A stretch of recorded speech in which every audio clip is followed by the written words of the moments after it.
I'm such a great father for buying our daughter a house. You can leave if you disagree. After all, once you've given me the money, I don't need you anymore." Those were the arrogant words of my husband, who made the unilateral decision to buy a high-rise condo with my money. But it turns out he had a shocking plan in mind. As soon as I heard it, I retaliated without a second thought. I went to my room and brought out our divorce papers. "All right, here are the divorce papers." The look on my husband's face was priceless when he saw the divorce papers. I suppose he never imagined I'd have them ready to go. But the real counterattack was just beginning. I couldn't help but smirk. "My name is Lily Johnson. I'm a 50-year-old office worker who has loved the Japanese language since my student days. I can carry on a casual conversation in Japanese without any issues. When I was 23, I married for the first time. Unfortunately, my husband left this world just 6 months after our wedding. The cause was a traffic accident. He was hit by a drunk driver. Back then, I couldn't accept the harsh reality and lived my days with a gloomy face. I received $500,000 in life insurance money after my husband's death, but no amount of money could bring him back. During the darkest times of my life, I was comforted by a man named Ethan Johnson. He was a co-worker at my company who would listen to my story for hours on end. Over time, I found myself falling for him, and we married when I was 25. I never forgot about my first husband. I still vividly remember the times we shared, and I decided to keep the life insurance money untouched for emergencies. A year after marrying Ethan, we had a daughter, Mia. Maya is now an illustrator living on her own. With her grown up, one might think I'd have a peaceful life with my husband, but that's not the case. Our relationship started to deteriorate when Maya was in her junior year of high school because we couldn't agree on Mia's education. From the time Maya was born, Ethan had mapped out her future on his own. He repeatedly expressed his wish for Mia to attend a prestigious university, believing it would open up more opportunities for her future. He even enrolled her in tutoring services since elementary school. Ethan never pushed Mia too hard to study, so I didn't oppose, but Maya loved drawing more than studying, even as an amateur. I could tell she was incredibly talented. I had a hunch she might make it in her career someday. That hunch turned out to be right when, during her junior year of high school, Maya announced, "I want to be an illustrator in the future, so I want to go to an art school for university." I wanted Mia to pursue what she loved, so I agreed, but Ethan was vehemently opposed. "Go to a prestigious university like Harvard. After graduation, work for a big corporation. It's more secure and you'll be happier," he yelled, completely dismissing Maya's dream. Even when Maya suggested I could start by working for a company, Ethan wouldn't hear it. "An illustrator? You're just playing around drawing pictures. I didn't invest all this money in you for you to have such a frivolous career," he said harshly. I found myself stepping in. "There's no need to speak like that. It's Maya's life. Let her try," I said, but that only made Ethan angrier. "Maya is my daughter. It's a child's job to fulfill their parents' dreams, and if she lives as I say, she's guaranteed to be happy," he spouted such nonsense. "There's no guarantee that attending a renowned university or landing a job at a big corporation equals a happy life." It was shocking to realize Ethan held such a distorted belief. I had hoped he would eventually come to understand and support Mia's decision, but that was wishful thinking.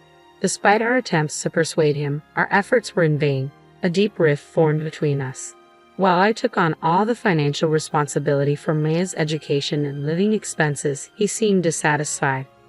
I remember his constant complaining and snide remarks. Despite all this, Maya was admitted to her first choice art university and worked hard on her studies. She landed a job as an illustrator at a certain company and started living on her own. Though there are tough times like working through the night and on holidays, she's doing well. However, my husband still refuses to accept Mia's job. He constantly complains, saying we wasted money on tutoring services and that it's embarrassing to have such a failure as a daughter. I thought his views would change once he saw Mia standing on her own, but there's not even a trace of that. He's also been harsh towards me for siding with Mia. He yells about the food tasting bad or the cleaning not being done almost every day despite not being able to do any housework himself and leaving it all to me. At this point, I realized that this was his true nature. He seems to be the type of person who can't stand when things don't go his way. He was kind when Maya was obedient but changed dramatically when she expressed her desire to become an illustrator. It's probably due to his personality. Being at home was painful for me, and the company became my place of comfort. We work at the same company but in different departments so we can avoid each other. This made it easier to endure the growing tension at home. I received a certain offer, and hearing it, I made a big decision. One day, my husband suddenly said something unexpected. I've decided to buy Mia a brand new high-rise condominium. Maya is still my precious daughter, after all. I want her to live somewhere nice. I've already started the paperwork with a real estate agent. Despite his contempt for Mia, this sudden turn of events aroused suspicion. Moreover, I wondered if he had the money to buy a new high-rise condominium. Seeing my reaction, he smirked. Don't worry, you're the one paying for the high-rise condominium. What? Hold on a second. You can't just decide something like that without discussing it, I retorted. Ethan just scoffed. I know you've got $500,000 from your previous husband's life insurance, right? You can buy it with that. With your money, I'm going to live in the high-rise condominium with Mia. I had to put up with her, so I'm planning to make full use of her. You and Maya are ultimately my property, so just obey me. A surge of anger rose within me. He had decided to buy the high-rise condominium despite Maya and me. I couldn't comprehend his way of thinking. Incredibly, he carelessly revealed his scheme and intentions. Besides, there was no way I was going to let my important life insurance money be used for such a thing. I am truly a good father, buying a house for my daughter. If you oppose, it's divorce. Just give me the money, and I'm done with you. The moment I heard that, I struck back without mercy. I went to my room and brought out the divorce papers. Fine, here are the divorce papers. When I showed him the divorce papers, he was stunned. He must not have expected me to have them, but the real retaliation was just beginning. I smirked, facing my bewildered husband, and explained what I had been considering for some time now. I can't trust a man who discriminates against his own daughter like that. I'm tired of living a life where I'm constantly criticized by you. I decided a while ago to divorce you. I was just waiting for the right time to bring it up. And then you said you wanted a divorce. It worked out just fine. He must have intended the divorce talk to be a threat. Completely flustered, he stammered, you see. Ignoring him, I filled in the divorce papers. Come on, you write it down too. You want to be free from me too, don't you? When I urged him, he reacted in rage. What do you mean, divorce? It was just a joke. What are you thinking, bringing out divorce papers? Hearing that, my anger reached its peak. I don't understand you either. I don't understand why you would buy a high-rise condominium just to spite your family. If you say we can't divorce, I'm willing to consult a lawyer. Begrudgingly, he filled in the divorce papers, but he was furious, saying, Remember this? It seemed like he would retaliate in some form if I stayed in the house. I immediately left the house and submitted the divorce papers to the office. When I reported everything to Mia by phone, she was as angry as I was at my husband's outrageous behavior. That's terrible. You're right to divorce him. You can stay in my condo for a while, she said. I decided to take her up on her offer. That night, Maya and I discussed and planned our retaliation against my husband. About a week later, on a day off, Maya and I visited the house where my husband, or rather ex-husband, lived. Even though I had been living there just a week ago, it felt like someone else's house. When we rang the doorbell, he came out immediately. What do you two want? Did you come to apologize for what happened? My ex-husband asked, looking down on Maya and me with a condescending gaze. I was quite irritated but swallowed my anger and spoke in a slightly weak voice. That's right, I came to apologize because I thought I had done something wrong. I'm sorry, Dad. Maya also made a remorseful face, quite the actress. However, my ex-husband didn't realize it was a performance and seemed genuinely pleased. I see. So you've decided to reflect on your actions. I'm happy. However, he seemed curious about the bags we were carrying. What are you doing with all those bags? We were carrying bags that were filled to the brim in both hands, tied up so you couldn't see inside. I took a stack of $10,000 bills from one of the bags. By the way, this was real money. I thought it was wrong what I did to you, so I decided to give you my late husband's life insurance money. You can live in the high-rise condominium with Mia using this money. There's $500,000. Can you put it in the safe?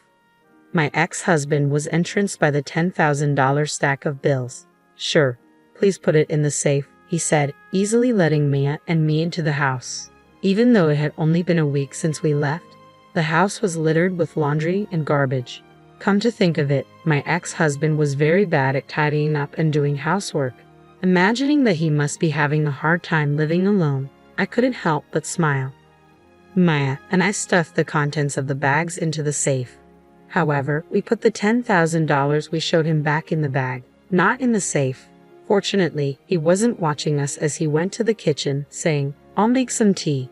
When I returned to Maya's condo, I packed my bags and went out again. I was setting out on my own to a new place. "Take care, Mom." Maya saw me off with a smile. "I'll contact you when I settle down. Take care of yourself, Mia."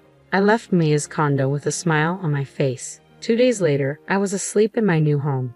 When I received a call from my ex-husband, he asked, "Hey, what happened to the $500,000?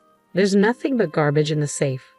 As I burst into laughter, I thought to myself, he really took a while to figure it out, huh? My ex-husband had neatly fallen into my trap.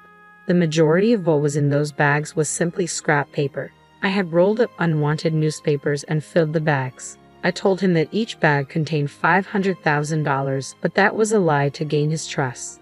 I did prepare $10,000 in real cash from the bank. That money was immediately returned to my account, so I had nothing in hand. If he had asked to see the content of the bags, I was ready to show him, scoffing at the absurdity of the situation. But he was fooled by just the sight of the $10,000 and didn't suspect a thing until now. "You've treated Mia and me horribly. I think it's fair to return the favor. If you want to hold a grudge, hold it against your past self, not me," I said. Desperately, he responded. "I understand I was wrong. Can we live together again? I can't afford the high-rise condo, and I can't manage the housework. My place has turned into a trash heap." Taken aback by his self-centered plea, I retorted, "I'm not your ATM or your housemaid. You're an adult. Figure it out. Besides, I'm in Japan now. I can't come back to you." That's right. I was now living in Tokyo, Japan. This wasn't a mere overseas trip. I received an offer to work abroad from my company and decided to take it up. I've always wanted to work overseas, and I love studying Japanese. The offer that came before our divorce was this opportunity to work overseas. Once I heard about it, I decided to divorce him and live overseas. I could live my dream and get away from my ex-husband. It was killing 2 birds with 1 stone. I had told Mia, but kept it from my ex, who was clearly taken aback. "So, that's why I haven't seen you at work recently. Why didn't you tell me?" he asked. "Why should I? We're in different departments, and we're strangers now. Oh, by the way, Maya has something she wants to say to you. Tomorrow, we'll call you at 8 p.m. your time using a messaging app." All right. Is Maya going to live with me?" he asked. "We'll see. Wait until tomorrow," I said, hanging up. But I knew what Maya was going to talk about. I was looking forward to seeing his reaction as I drifted off to sleep. The next morning, I had to get up fairly early due to the time difference, but it couldn't be helped. I started up the messaging app and video called my ex and Mia. Maya started expressing her feelings to her father right away. "I loved you when I was a kid, Dad. I respected you as a parent and loved you from the bottom of my heart," Maya said. Ethan looked pleased to hear that, but Maya's speech didn't stop there. "But that's all in the past. You outright denied my career path, Dad. That's when I realized your true nature. You just wanted to control me, and there's no love in that. I hate you now, and I don't want to see you again. This call is our final contact," Maya declared. Upon hearing that, my ex seemed to be on the verge of tears. "Don't say such things," he pleaded. I had expected him to get angry, but this reaction was surprising. Maybe he assumed Mia would love him no matter what, but Maya's harsh words continued. "This is how I really feel, Dad. You need to reflect on how you hurt Mom all this time. Also, I moved out, so there's no point in going to the apartment where I used to live. Don't use detectives or anything to forcefully find out my new address." That's all I wanted to say. I also told him something I had forgotten to mention earlier. I had explained the circumstances of our divorce to our workplace relatives and your parents. I don't think relying on them will do you any good. Well, goodbye. Once Maya ended the video call, I also ended mine. My ex-husband was pleading, "I'm sorry. It's all my fault. I apologize, so please give me another chance." But I didn't care about that anymore. Later, when Maya and I talked, she said, "I feel so much better now that I've said what I wanted to." I felt relieved after seeing my ex-husband in distress too. Apparently, it became uncomfortable for my ex-husband at his workplace. Though he resigned, he was disowned by relatives and his own parents. He couldn't buy the high-rise condominium and had to cancel. Moreover, he caused a scene at Mia's workplace trying to call her out at the reception desk.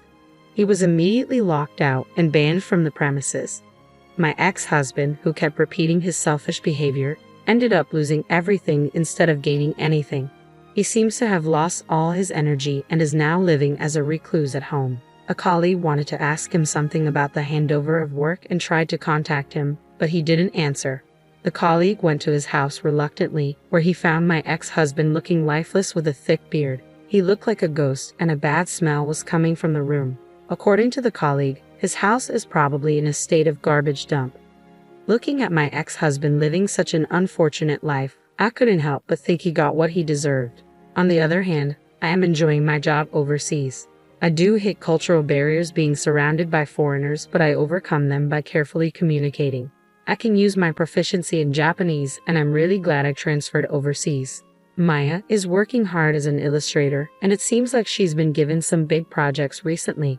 I have a lot of meaningful work, and it's fun, she said over the phone. It's a joy for me as a parent to see my daughter doing what she loves despite all the hurdles. Both Maya and I are starting to shine in our lives.